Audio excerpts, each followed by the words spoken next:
네, 9월 9일 화요일 기도로 돕는 그 사랑 매일 묵상. 오늘은 시편 144편 9절에서 15절입니다.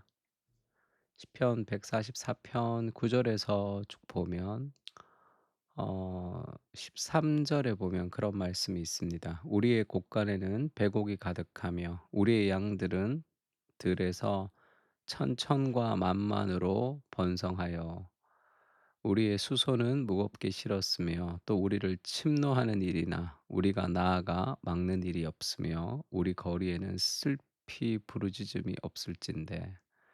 그러니까 지금 개인을 위한 기도에서 지금 더 나아가서 확장되죠. 우리를 위한 기도, 이 땅을 위한 기도, 이 백성을 위한 기도, 그렇게 기도가 확산되고 있습니다.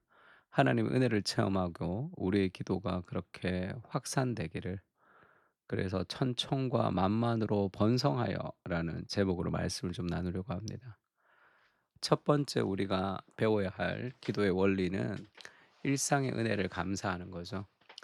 하나님이여, 내가 주께 새 노래로 노래하며 열 줄 비파로 주를 찬양하리이다. 왜 이렇게 하나님을 찬양하냐 하면 하나님이 내게 행하신 일이 있는 것을, 은혜를 감사하는 겁니다. 주는 왕들에게 구원을 베푸시는 자시요 그의 종 다윗을 그 해하려는 칼에서 구하시는 자신이다. 자신의 인생을 돌아보니까 한 번만 삐끗했으면 정말로 나락으로 떨어지는 것 같은 일들이 너무 많았지만, 그 종 다윗을 그 해하려는 칼에서 구하시는 하나님, 하나님의 은혜가 아니었으면 벌써 나는 망했을 것이다 라는 그런 표현으로 하나님의 은혜를 감사합니다. 자기를 지켜주심, 이방인의 손에서 나를 구하여 건지소서. 그들의 입은 거짓을 말하며 그 오른손은 거짓의 오른손이니이다.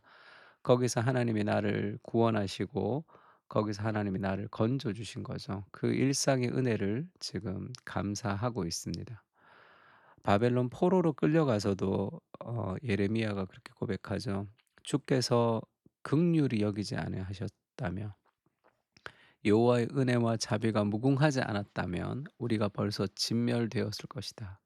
그러나 포로로 끌려온 것, 이것도 하나님의 아침마다 새로우신 은혜 때문이다. 그래서 우리가 완전히 멸하지 않고 하나님의 은혜 가운데 소망을 가진다. 그렇게 고백했죠. 그러니까 우리 인생의 일상의 모든 것이 다 하나님의 은혜, 내게 베풀어 주신 그 은혜에 대한 감사를 지금 시작하고 있습니다. 하나님의 은혜가 있을 때 삶이 흔들리지 않죠. 시편 103편에도 내 영혼아 여호와를 송축하라, 내 속에 있는 것들아 다 송축하라, 그렇게 얘기하죠. 그리고 그의 모든 은택을 잊지 말지어다. 그리고 하나님이 자신을 위해서 행하신 일들을 나열합니다. 모든 찬양은 먼저 하나님이 행하신 일이 있다고 했죠. 내 모든 죄악을 사하시고 모든 병을 고치시고 생명을 파멸해서 속량하시고 인자와 긍휼로 관을 씌우시고 좋은 것으로 내 소원을 만족하게 하시며 너의 청춘을 독수리같이 새롭게 하시는 하나님의 은혜를 찬양합니다. 또 다윗이 그렇게 고백하기도 했죠. 주님, 나는 무엇이며 내 집은 무엇인데 나를 여기까지 이르게 하셨나이까. 은혜를 계속 감사하는 게 필요하죠. 시편 8편도 사람이 무엇이기에 주께서 그를 생각하시며 인자가 무엇이기에 주께서 그를 돌보십니까? 나라는 존재가 도대체 무엇인데 하나님이 이렇게 나를 사랑하시고 은혜를 베풀어 주십니까? 그렇게 고백하고 있습니다. 이 은혜에 대한 찬양, 은혜에 대한 감사, 이것이 우리의 기도의 출발이라면 그 기도는 더 확장해야 되죠. 은혜는 나의 결핍을 중요하게 생각하지 않습니다. 하나님이 나와 함께 하시는데 내가 뭐 펀치가 얼마나 세고 내가 얼마나 무섭고 거기 무슨 상관이 있어요. 하나님이 가까이 있을수록 자기 자신의 능력이나 자기 자신의 결핍은 하나도 문제가 되지 않게 되죠. 하나님이 함께 하시니까.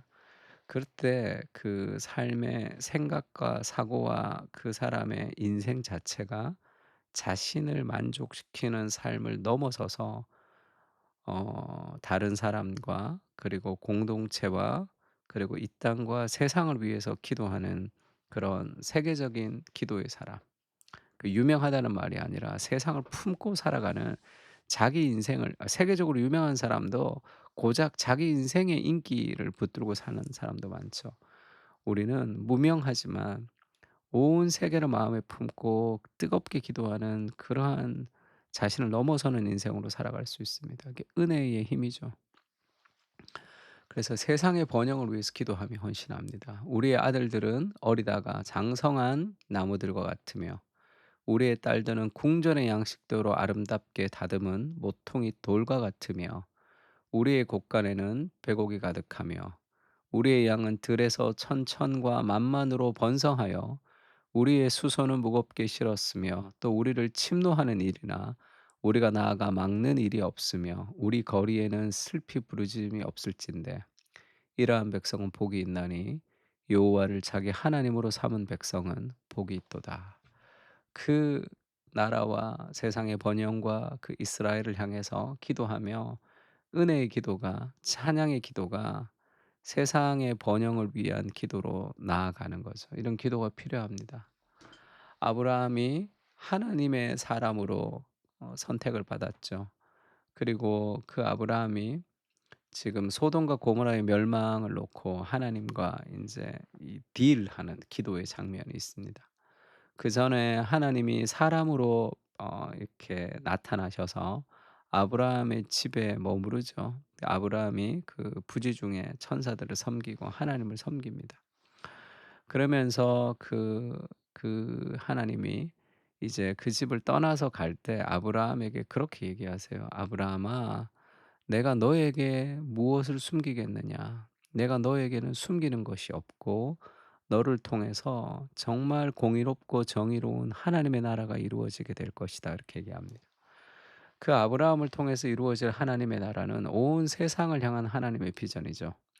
그래서 아브라함에게 하나님이 숨기는 것이 없이 다 알려줍니다. 뭘 알려주죠? 소돔과 고모라의 멸망을 알려준단 말이에요. 그것을 알고 하나님의 나라의 비전을 꿈꿨던 아브라함이 소돔과 고모라의 멸망을 하나님으로부터 들었는데 그다음에 하나님에게 중보 기도를 하죠. 의인이 50 명이 있으면 죽이시겠습니까? 살려 주십시오. 10 명이 있으면 그러면서 하나님과 소돔과 고모라를 놓고 막 기도의 딜을 막 이렇게 하는 장면이 있습니다. 왜 그렇게 아브라함이 소돔과 고모라를 위해서 기도하느냐 하면 그 자기의 책임이라고 생각하는 거죠. 왜냐하면 온 세상을 하나님 나라로 만들어가야 될 사명자가 나인데 그곳이 하나님 나라가 되지 않고 소돔과 고모라 멸망한다는 것이 자기 책임이라고 생각하는 거예요. 온 세상이 하나님 나라가 되어야 되는데. 그래서 아브라함이 하나님께 기도하는 장면이 있습니다. 얼마나 멋있습니까? 그리고 바울도 그렇게 기도하죠. "내가 기도할 때 너희로 말미암아 감사하기를 그치지 않고 내가 기도한다. 너희가 그리스도의 하나님 영광의 아버지께서 지혜와 계시의 영을 주셔서 하나님을 알게 하시기를 원한다." 교회 공동체를 위해서 바울이 기도합니다. 하나님을 알게 해 달라고. 그리고 그렇게 기도하죠. "내가 첫째로 권하노니 모든 사람을 위해서 간구와 기도와 도고와 감사를 하되." 이 도고라는 말은 이 중보 기도라는 뜻입니다. 중보하다는 뜻이고요. 원래 도고 할 때 도자가 빈다 할 때 빌 도자고 고자 할 때는 이 고함친다 할 때 그 고자죠. 고할 고 그냥 이렇게 말하다 할 때 빌도 고할 고 해서 도고 하면 원래 하나님께 기도한다 이런 뜻이었는데 그것이 이제 다른 사람을 위해서 중보한다고 할 때 이제 도고 기도 이렇게 많이 사용됐습니다. 그 왜 이 도고 안에 중보라는 개념은 없지만 우리가 이제 도고라고 할 때 그것이 이제 다른 사람을 위해서 기도한다로 이렇게 쓰였습니다, 한국 교회 안에서. 그리고 우리가 기도한다 할 때는 곧 다른 사람을 위해서 기도한다는 그런 느낌이 있었던 것 같아요, 예전에는. 근데 임금들과 높은 지위에 있는 모든 사람을 위해서 기도하라. 왜냐하면 우리가 모든 경건과 단정함으로 고요하고 평안한 생활을 하려 함이라. 우리도 계엄이 터지고 이러니까 단정하고 평안하게 신앙생활하기가 쉽지가 않잖아요. 만약에 정말로 터졌으면. 그러니까 사회가 안정되는 것은 이 복음을 증거하는 것에 또 굉장히 도움이 많이 됩니다. 우리가 평안하게 신앙생활 하는 데도 도움이 되고 지금 이 땅 가운데 우리가 큰 문제가 없는 것은 열심히 신앙생활 하라는 뜻이지 다른 일로 바쁘라는 뜻은 아닌 거죠. 그래서 우리가 은혜의 충만함이 있으면 그다음에 이 사람들을 위해서 기도하고 세상을 위해서도 기도해야 됩니다. 지금 뭐 세상이 뭐 희한하게 돌아가죠. 그 기도하는 사람들이 많이 없어서 더 그렇지 않나 이런 생각이 있습니다. 73 년도에 익스플로라는 이 아마 성령 폭발 이런 뜻이겠죠. 익스플로라는 그 여의도 광장에서 집회가 열렸습니다. 빌리 그레암 목사님이 초청이 됐고 그다음에 통역을 이 빌리 이 영어 이름 빌리죠. 그 김장한 목사님이 통역을 했습니다. 이때 인제 뜨게 됐죠. 이 빌리 그레암을 통역하면서 큰 빌리와 작은 빌리가 그렇게 인제 똑같은 폼과 포즈를 가지고 이제 통역을 했다 그래서 이때부터 인제 김장 목사님이 좀 유명해지기도 했죠. 지금하고는 좀 많이 달랐더라. 젊었을 때 순수한 김장 목사님. 이 정도로 많이 왔죠. 어마어마한 숫자가 모였습니다, 한국 교회에. 정말 순수했던 사람들이죠. 지금은 뭐 팀 켈러가 오고 존 파이퍼가 와도 저 정도로 모이진 않겠죠. 다 바쁘고 저렇게 순수하게 하나의 비전을 가지고 모이는 시대는 좀 지나갔죠. 저렇게 많은 사람들이 모여서 나라를 위해서 그리고 복음을 위해서 기도했던 수많은 사람들이 있습니다. 그래서 우리가 그 혜택을 누리면서 영적인 부흥과 경제적인 부흥의 시기를 누렸던 것 같아요.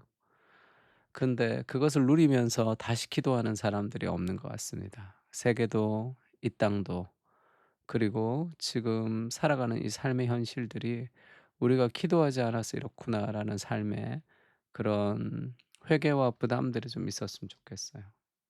자식도 마찬가지죠. 예수님이 말씀하십니다. "하늘과 땅의 모든 권세가 내게 있다. 그러므로 너희는 가서 모든 민족을 제자로 삼아라. 아버지와 아들과 성령의 이름으로 세례를 베풀고 내가 분부한 모든 것을 가르쳐 지키게 하라. 볼지어다 내가 세상 끝날까지 너희와 항상 함께 있으리라." 하나님의 은혜를 부어 주셔서 충만한 은혜로 나를 채우고 그리고 다른 사람의 빈잔을 채우는 인생으로 세상을 위해서 이 땅을 위해서 기도하는 사람으로 살아갈 수 있게 해 달라고 그렇게 좀 기도하면 좋을 것 같습니다. 하나님 은혜를 충만하게 부어 주시옵소서. 그래서 넘치는 은혜로 나의 빈잔을 채우고 다른 사람의 잔을 채우며 살아가게 하여 주시옵소서. 나 하나만을 위해 사는 인생이 아니라 가족을 넘어 공동체로 이 땅과 세계를 품고 기도하는 사람으로 세워 주시옵소서. 주님의 은혜는 연약한 인생을 통해 세계를 품게 합니다. 그리스도의 사명을 이루며 살아가는 진실한 종으로 살게 하옵소서. 아멘. 우리 같이 이 땅을 위해서 또 같이 한번 기도하는 시간이 되면 좋을 것 같습니다. 다 같이 기도하겠습니다.